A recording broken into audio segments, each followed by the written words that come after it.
तो आदाब, नमस्कार, गुड इवनिंग, सत श्री अकाल। एक बार फिर आप तमाम लोगों का स्वागत है फॉलो अप की इस एपिसोड में। आज संडे है और आज हम फॉलो अप के जरिए उन पुरानी खबरों को, उन पुराने केसेस को, उन गड़े मुर्दों को उखाड़ते हैं जिन पर वक्त ने अपनी धूल की चादर बिछा रखी है। आज की जो कहानी है फॉलो अप में, वो कहानी एक आईपीएस अफसर की है, वो कहानी एक हाई कोर्ट के रिटायर्ड जज की है और वो कहानी एक वकील की है। और ये फॉलो अप इसलिए आज आपको सुना रहा हूं कि अभी पिछले महीने, मतलब करीब हफ्ते भर पहले, गुजरात की एक अदालत ने एक फैसला सुनाया और उस फैसले में एक आईपीएस अफसर को 20 साल लंबी कैद की सजा सुनाई है। आज की कहानी है आईपीएस यानी कि इंडियन पुलिस सर्विस के अफसर संजीव भट्ट की।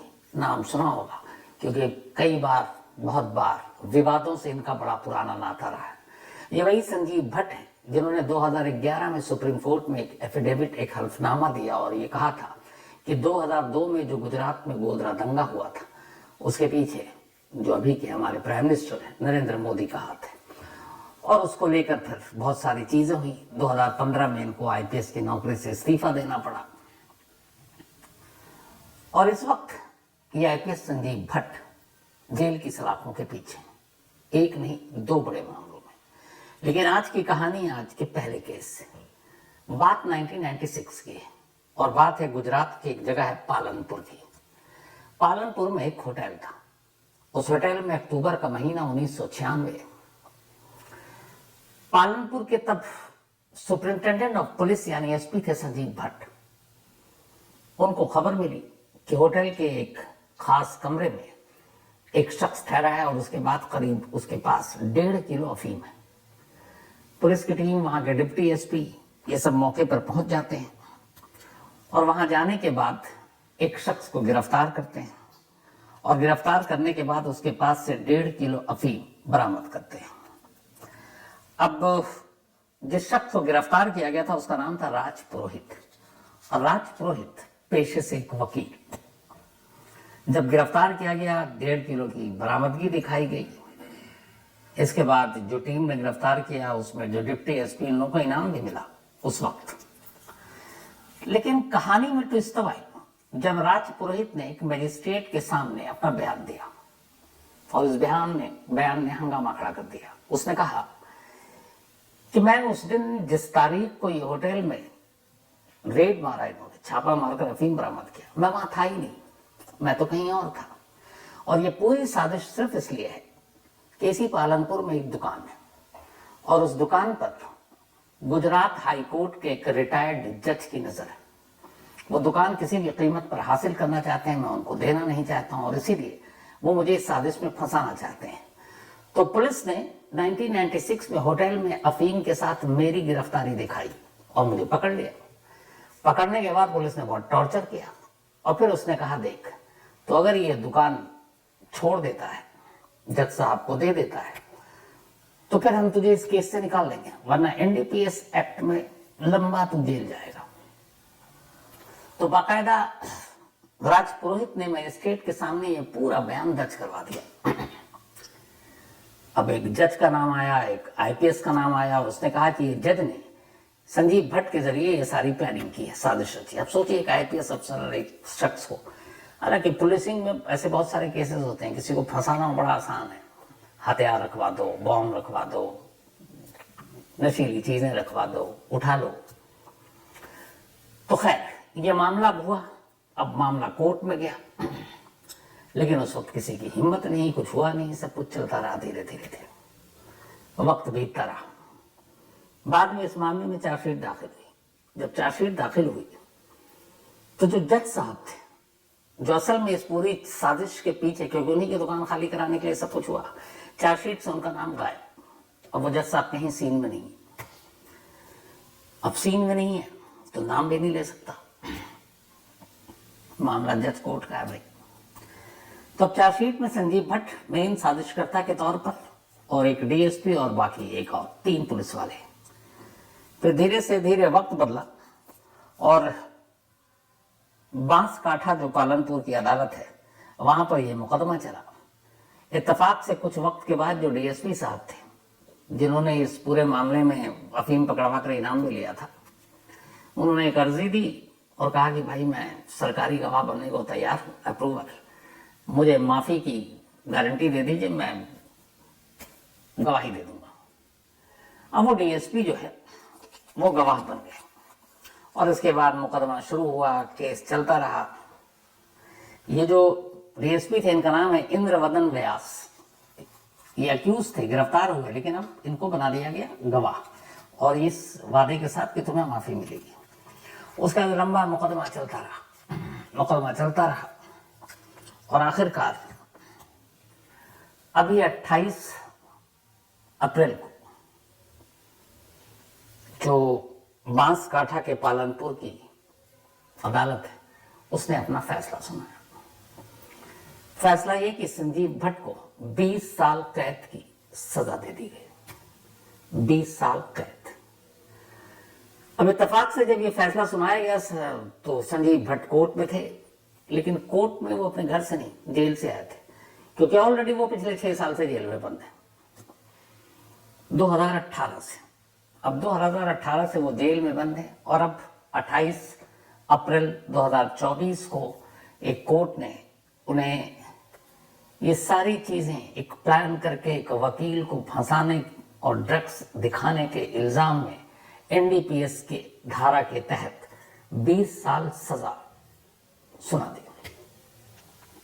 अब सवाल है कि फैसला 28 अप्रैल को है और 20 साल की सजा उनको अब हुई, तो ये 18 से जेल में क्या कर रहे थे।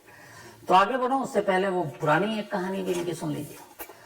पुरानी कहानी इस कांड से 1996 में जो ड्रग्स मारकर एक वकील को छुपाने मतलब फंसाने की कोशिश की गई थी, उससे ठीक 6 साल पहले की है।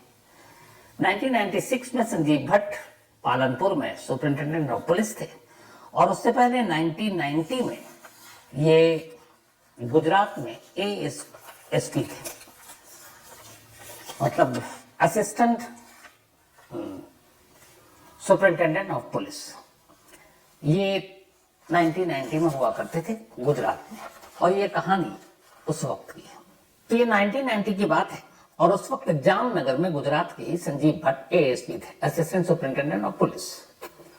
और ये 1990 का वो दौर था जब याद होगा आपको लाल कृष्ण आडवाणी जी रथ यात्रा निकाल रहे थे और उस रथ यात्रा की वजह से पूरे देश में एक तनाव टेंशन भी था और कहीं कहीं यात्रा को रोका गया। उसके बाद पूरे देश में धरना प्रदर्शन विरोध प्रदर्शन भी शुरू हुआ, कई जगह दंगे हो गए थे। तो वैसे ही कुछ आंच जामनगर में भी पहुंची, विरोध प्रदर्शन धरना शुरू हो गया था और तब ये जामनगर के एएसपी हुआ करते थे संजीव भट्ट। तो जब वहां लॉ एंड ऑर्डर बिगड़ने लगा तो एक दिन करीब 113 लोगों को उठाकर संजीव भट्ट ने लॉकअप में डाल दिया और इन सब के ऊपर टाडा लगा दिया। उस वक्त टाडा कानून बड़ा सख्त कानून था। टाडा के बाद उसका पोता आया यानी कि पोटा, लेकिन टाडा कानून ये था कि टेररिस्ट आतंकवादियों के लिए, लेकिन टाडा में जो गया फिर वो बेल भी नहीं है तो वो जेल में ही सड़ेगा। तो इन्होंने 133 लोगों को उठाकर टाडा में डाल दिया। उसको लेकर बड़ा हंगामा हुआ, इसलिए कि आम लोगों पर टाडा क्यों, लेकिन धरना प्रदर्शन ये सारी चीजें हो रही थी। तो उसी 133 लोगों में एक शख्स थे जिनका नाम था प्रभुदास माधव जी। 39 साल उम्र थी 1990 में। तो प्रभुदास माधव जी, इनका बुक स्टोर का काम था। ये अपने घर पर थे अपने भाइयों के साथ और तभी कुछ पुलिस वाले घर में घुसे और इन 2 भाइयों को उठाकर थाने ले गए और इनको उठाने वालों में खुद संजीव भट्ट भी थे जो उस वक्त एएसपी थे। थाने ले जाने के बाद इनको लॉकअप में रखा गया। लॉकअप में रखने के बाद सबकी खूब पिटाई हुई, मारा पीटा गया और मारने पीटने के बाद इनकी तबीयत बिगड़ी। फिर बाद में इनको अस्पताल ले जाया गया। जब अस्पताल ले जाया गया तो अस्पताल में उनकी मौत हो गई, प्रभुदास माधव जी की। तो ये मौत जब उनका पोस्टमार्टम हुआ तो पोस्टमार्टम रिपोर्ट में आई कि ये पुलिस के टॉर्चर की वजह से इनकी डेथ हुई है। और उस डेथ की एक और वजह जो असली मौत की वजह थी वो ये थी कि पिटाई और डंडे और उठक बैठक कराने की वजह से उनकी किडनी डैमेज हो गई।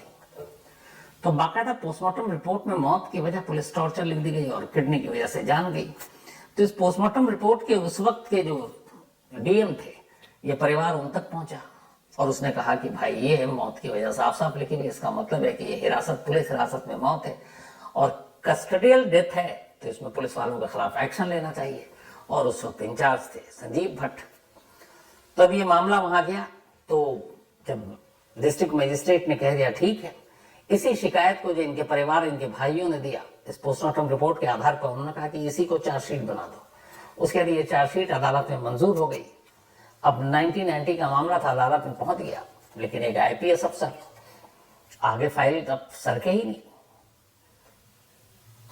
1990 का मामला, करीब 25 साल बीत जाते हैं, 2015 आ जाता है। 2015 तक इस मामले में कुछ नहीं होता। 2015 में फिर इस मामले में सुनवाई शुरू होती है, और सुनवाई जब शुरू होती है तो ये 2015 में सुनवाई जो होती है, इसकी भी तारीख और उसका ध्यान दीजिए। 1990 में पुलिस कस्टडी में मौत हुई प्रभुदास माधव जी की, और पुलिस हिरासत में हुई क्योंकि संजीव भट्ट इंचार्ज थे।